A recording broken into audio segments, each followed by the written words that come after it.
Hello, dear students. How are you? I hope you are fine. You are most welcome in online classes, Divine Public Senior Secondary School, Maharajganj.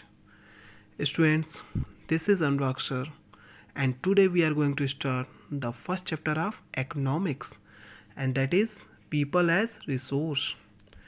Students, before starting this chapter, we should understand the definition of resource.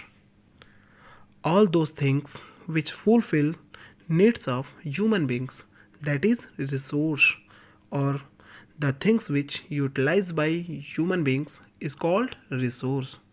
यानी हर वो चीज़ जो मनुष्य की आवश्यकताओं को पूर्ति कर दे उसे हम लोग संसाधन कहते हैं.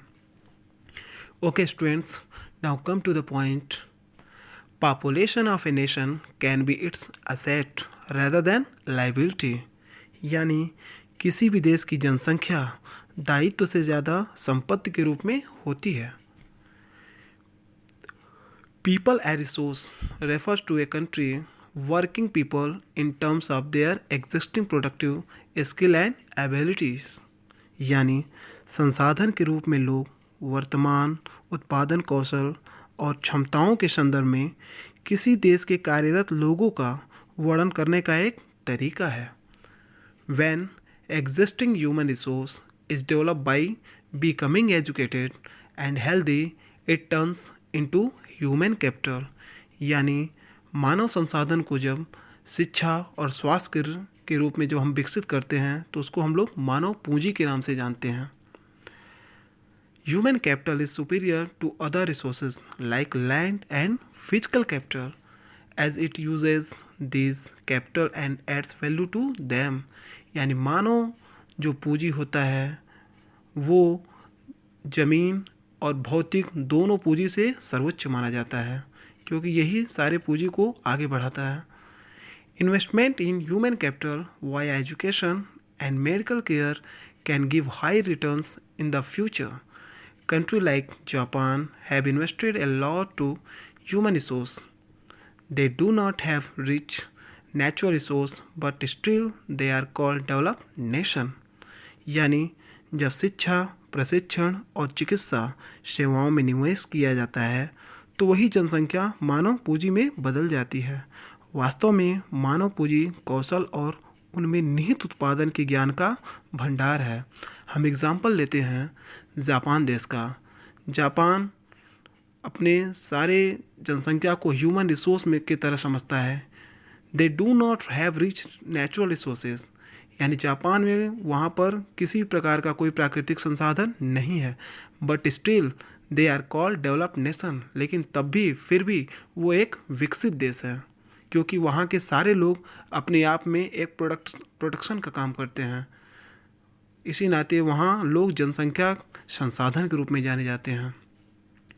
Human beings perform many activity which can be grouped into economic and non economic. मानव जात के द्वारा इकोनॉमिक और नॉन इकोनॉमिक दोनों प्रकार के क्रियाकलापों को किया जाता है. तो students, first of all we have to understand the meaning of economic activity. Economic activity refers to those activities of man which are undertaken for a monetary gain or to satisfy his or her wants. The activities of workers, farmers, shopkeepers, manufacturers, doctors, lawyers, taxi drivers, etc. fall under this category. Okay students, economic activity को हम लोग समझते हैं. Different people work in different field. यानी विभिन्न प्रकार के लोग विभिन्न प्रकार की जगहों पे काम करते हैं. People go to farms. कुछ लोग खेतों में काम करते हैं, फैक्ट्री में काम करते हैं, बैंक में काम करते हैं, हॉस्पिटल में काम करते हैं, स्कूल में काम करते हैं. All this activity that give income to the people are called economic activity. यानी वो सारी क्रियाकलाप जिसके द्वारा लोगों को एक आय मिले, लोगों का इनकम हो, उसको हम लोग इकोनॉमिक एक्टिविटी के रूप में जानते हैं. All the economic activity contribute to the flow of good and service in an economy. For example, when you purchase chocolate from a shopkeeper two kinds of the flow takes place. पहले हम लोग देखेंगे goods are flowing out to the shop to you, यानी दुकानदार आपको सामान देता है, उसके बदले में आप उसको पैसे देते हैं। दूसरा है money is flowing from you to the shopkeeper, दुकानदार आपको गुड्स देता है यानी सामान देता है और आप गुड्स के बदले में पैसे को देते हैं। अब कुछ और एग्जांपल हम देखेंगे इकोनॉमिक एक्टिविटी के बारे में। जैसे पहला है a teacher teaching in A class, एक अध्यापक जो कक्षा में पढ़ाता है, वो भी एक तरीके से इकोनॉमिक एक्टिविटी के रूप में होता है। सेकंड है ए मैन और women working in A bank,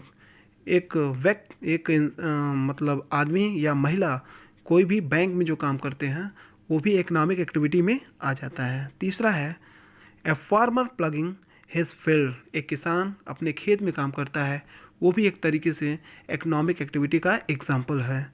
four है a worker working in A mine, एक मजदूर जो खानों में काम करता है, चाहे वो किसी प्रकार का खान हो गया, कोयले का खान हो सकता है, आयरन ओर का खान हो सकता है, डायमंड का खान हो सकता है। ओके स्टूडेंट्स, ये तो रहा इकोनॉमिक एक्टिविटीज़। इकोनॉमिक एक्टिविटीज़ को हम लोग मार्केट एक्टिविटी के रूप में भी जानते हैं। Economic activities are also called as market activities, non market activities और प्रोडक्शन फॉर सेल्फ कंजप्शन।